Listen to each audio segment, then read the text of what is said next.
Hello दोस्तों, कैसे आप सब। एक बार फिर से स्वागत है आपका हैशटैग आशु सर में। मैं आपका दोस्त आशुतोष एक बार एक नए चैप्टर को लेके आया हूं जिसका नाम है संयुक्त व्यंजनानी। इसके पहले वाले वीडियो में हमने देखा कि स्वर और व्यंजन वर्णमाला के अंतर्गत कितने कितने होते हैं, और एक ये नया चैप्टर है द्वितीय पाठ संयुक्त व्यंजनानी जो अभी की संस्कृत की बुक आपके पास में है। उसमें ये वाला चैप्टर भी पहले वाले चैप्टर के अंतर्गत ही दिया गया है, लेकिन वो लेंदी बहुत था, इसीलिए एनसीईआरटी ने सीबीएसई ने ये दो चैप्टर में डिवाइड कर दिया है। पहले में स्वर और व्यंजन है और इसमें संयुक्त व्यंजन है। Lesson 2 compounding consonants. चलिए शुरू करते हैं। द्वितीय पाठ संयुक्त व्यंजन। संयुक्त का मतलब क्या होता है? संयुक्त का मतलब होता है एक साथ। संयुक्त मतलब एक साथ। एक साथ क्या होगा? जब दो चीजें एक साथ मिलेगी तो उसको संयुक्त बोलेंगे। तो यहाँ पे संयुक्त व्यंजनानी, व्यंजनानी का मतलब क्या होता है? कॉन्सोनेंट्स। आपके जो कॉन्सोनेंट्स हैं उनको एक साथ मिला करके लिखना संयुक्त व्यंजनानी होता है। ये अलग से कोई व्यंजन नहीं होते हैं, अलग से कोई स्वर नहीं होते हैं। ये केवल दो व्यंजन जब आपस में मिलते हैं तो उनको संयुक्त व्यंजन कहते हैं। जैसे देखिए, श कैसे बनता है? क और श मिलकर के श बनता है। जैसे हम लिखते हैं कक्षा, तो ये जो कक्षा है वो कैसे होगा? क और श मिलकर के श बनेगा। जैसे देखिए, क और श, ये क हलंत है, अ मिलने के बाद क पूरा हो गया, उसके बाद में क और श मिलकर के श बना, और आ की मात्रा के लिए आ लिखा, तो मेन शब्द क्या बना? कक्षा। जैसे त्र किससे मिलकर के बनता है? त और र। त में से अ निकला हुआ है इसलिए हलंत है, र में से अ निकला हुआ है इसलिए हलंत है। त और र मिलकर के त्र बनता है और पीछे स्वर मिल जाएगा। जैसे पत्रम। अब त्र का मतलब क्या है? त और र। जैसे देखिए, प अ त र अ म, पत्रम। ये ध्यान रखिएगा, श त्र ज्ञ और घ। घ किससे मिलके बनता है? द और य से मिलकर के बनता है। ये हलंत कीजिएगा इसको। द और य से मिलकर के बनता है विद्या। ये हलंत आएगा और ये आपका हलंत आएगा। द और य मिलकर के विद्या, ध्या बनेगा, और इसमें आ की मात्रा लग जाएगी। ये आ का वी ई द या हा, विद्या। बड़ी की मात्रा होती है तो बड़ी की यहाँ पे आते ही, लेकिन यहाँ छोटी ही है, ध्यान दीजिएगा। श त्र ज्ञ घ, ये संयुक्त व्यंजन है। संयुक्त व्यंजन का मतलब जब दो व्यंजन आपस में मिलकर के कोई तीसरा व्यंजन बनाते हैं। ये अलग से कोई व्यंजन नहीं होता है, बल्कि दो व्यंजनों का मेल होता है। जब दो व्यंजन मिलकर के क्या होता है? कोई तीसरी नई चीज़ बनाते हैं, ये संयुक्त व्यंजन कहलाते हैं। ये अलग से व्यंजन नहीं होते हैं। व्यंजन मैंने आपको बताए थे कितने प्रकार के होते हैं? 35 प्रकार के। बस याद रखिएगा कि 35 प्रकार के व्यंजन होते हैं। स्वर कितने होते हैं? 13 प्रकार के स्वर होते हैं। कौन कौन से होते हैं 13 प्रकार के स्वर?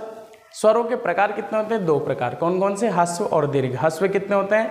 5 प्रकार के, अ ई उ री री। और दीर्घ स्वर कितने प्रकार के होते हैं? 8 प्रकार के, ए ऐ ओ औ आ ई उ री। ये 8 प्रकार के आपके स्वर होते हैं। और व्यंजन 35 प्रकार के कौन कौन से होते हैं? इनको 4 भागों में बांटा है। स्पर्शा व्यंजन, जिसको क च ट त प, वर्गीय व्यंजन भी बोलते हैं। 5 प्रकार, 5 × 5 यानी 25 आपके वर्गीय व्यंजन होता है। फिर अंतस्थ व्यंजन य र ल व। फिर उष्म व्यंजन श श श ह। और उसके बाद में अयोगवाह, जो 2 होते हैं, अनुस्वार और विसर्ग। और ये अलग से कोई व्यंजन नहीं होते हैं। संयुक्त व्यंजन मतलब जब दो व्यंजन आपस में मिलते हैं तो उन्हें संयुक्त व्यंजन कहते हैं। याद रखिएगा। देखो, बहुना द्रष्टव्य संयुक्त बहुनानी, इसका कोई मेजर मतलब नहीं है। देखिए, द्रष्टव्य मतलब देखिए, बहुना व व्यंजना वर्णाना मेलनम संयुक्त व्यंजनानि भवति। जब बहुत सारे व्यंजन मिलते हैं, मेलनम यानी मिलते हैं, तो संयुक्त व्यंजन होते हैं। जैसे दिस चार्ट एक्सप्लेन हाउ संयुक्त व्यंजनानि conjunction consonants are formed by combine 2 or more consonants. Then these are used to formed word like कक्षा, क्लास, पत्रम, लेटर एंड ज्ञानम। कहने का मतलब वही है, जब 2 या 2 से अधिक व्यंजन मिलकर के कोई एक नया वर्ड बना देते हैं तो उसे क्या बोलते हैं? हम संयुक्त व्यंजन बोलते हैं। चलिए आगे बढ़ते हैं। एवं सर्वेषां व्यंजनानां सर्वं व्यंजनेन सह मेलनं भवति, तेन बहुविधानि संयुक्त व्यंजनानि भवन्ति।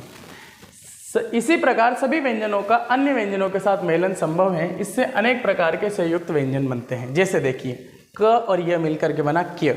अब इससे वर्ड कैसे बनेगा? चाणक्य। वर्ण अर्णव, नृ मंत्र, क्र क्रमः, इंद्र इंद्र, स्टेह औष्टेह, औष्टेह मतलब होठ, ब पद्म, स्ट्रह उष्ट्रह, न्दिह संध्या, न्दिह संध्या। ये आपके क्या है? संयुक्त व्यंजन है। जो रेड ब्रैकेट में है ये संयुक्त व्यंजन है। दो व्यंजन मिलकर के एक वर्ड बन रहा है। मुझे बताइए ये तरह किस किस से मिलकर के बनता है? जल्दी कीजिए। चलिए आगे बढ़ते हैं। प्राचीन संयुक्त व्यंजनानि नवीनानि वर्णा न सन्ति। जो प्राचीन संयुक्त व्यंजन है, जैसे त्र बताया मैंने, ण बताया आपको, क्य बताया, ये जो संयुक्त व्यंजन है नवीनानि वर्णानि न सन्ति, ये नए वर्ण नहीं होते हैं। फिर क्या होते हैं? अपितु पृथक पृथक संयुक्त व्यंजन वर्णानि विशिष्ट लेखन शैली एवं। यानी कि अलग अलग व्यंजन होते हैं लेकिन लिखने की दृष्टि से हम उनको मेलन कर देते हैं, यानी उनको मिला देते हैं। एतेसह आगतः स्वर संयुक्त व्यंजनम अनुभूतः नास्ति। और इनमें जो स्वर मिलाया जा रहा है वो केवल बोलने के लिए मिलाया जा रहा है, वो उनका इसका पार्ट नहीं है। Traditional conjunction consonants are not new letters. देख लीजिए, traditional conjunction consonants are not new letters. याद रखिएगा, जो व्यंजन और स्वर हैं जो पहले चैप्टर में बताए थे उतने ही होते हैं, 35 एंड 13, बस उतना याद रखिएगा। चलिए, वर्ण वियोग मैंने लास्ट चैप्टर में भी पढ़ाया था और इसमें भी पढ़ा रहा हूँ। जैसे अजह है तो इसको हम कैसे लिखेंगे? अ ज अ ज हलंत है क्योंकि उसमें से स्वर निकला हुआ है, उसमें हम अ मिला देंगे तो अज बनेगा, और विसर्ग लगाएंगे तो क्या हो जाएगा? अजह। इधर मात्रणम, यहाँ पे बड़ी री की मात्रा है। एक सिंगल री की मात्रा होती है तो सिंगल आता, लेकिन डबल री की मात्रा है तो डबल आया। ठीक है, यानी डबल का मतलब बड़ी। मात्रणम, म आ त, इस जगह पे क्या आएगा? री। ये याद रखिएगा। और कौन सा री? बड़ा वाला, सिंगल री नहीं, बड़ा वाला, क्योंकि देखो प्लस प्लस के बीच में यहाँ पे छूटा हुआ था। ठीक है, मात्रणम, तब बड़ी की मात्रा लगेगी, ण मात्रणम। अब आप अपने नाम का वर्ण वियोग करके बताइए। जो भी आपका नाम है वो लिखिए यहाँ पे। जैसे आप राम लिख दीजिए, हाँ, श्याम लिख दीजिए, सीता लिख दीजिए। अब इसका आप करके बताइए ट्रांसलेशन। वर्ण संयोग किसे कहते हैं? ये तो वर्ण वियोग, वियोग का मतलब होता है अलग करके लिखना, संयोग मतलब होता है एक साथ करके लिखना। वियोग, वो मुझे छोड़ के चला गया, वियोग, वो मेरे पास आ गया, सहयोग। ठीक है, तो संयोग और वियोग। दशरथी कैसे करेंगे? द आ दा, दाशरथी है, द आ श अ र अ श थ ई। चलिए आप करके बताइए। कोई अपना नाम टाइप कीजिए कमेंट बॉक्स में और उसको इस तरीके से वर्ण संयोग और वर्ण वियोग करके एक एक नाम को बताइए। आपके पापा का नाम का वर्ण वियोग कीजिए और मम्मी का नाम का वर्ण संयोग कीजिए। करिए, चलिए आगे बढ़ते हैं। इसके बाद एक अच्छा सा वीडियो मैं बनाऊंगा आपके लिए, और वो वीडियो रहेगा उच्चारण स्थान के ऊपर। बहुत अच्छा वीडियो बनेगा और वो ग्रेड 6 से लेकर के कंपटीशन एग्जाम तक भी काम आने वाला है। इसीलिए बने रहिए। #सर के साथ में मिलते हैं एक नए वीडियो के लिए। तब तक के लिए धन्यवाद।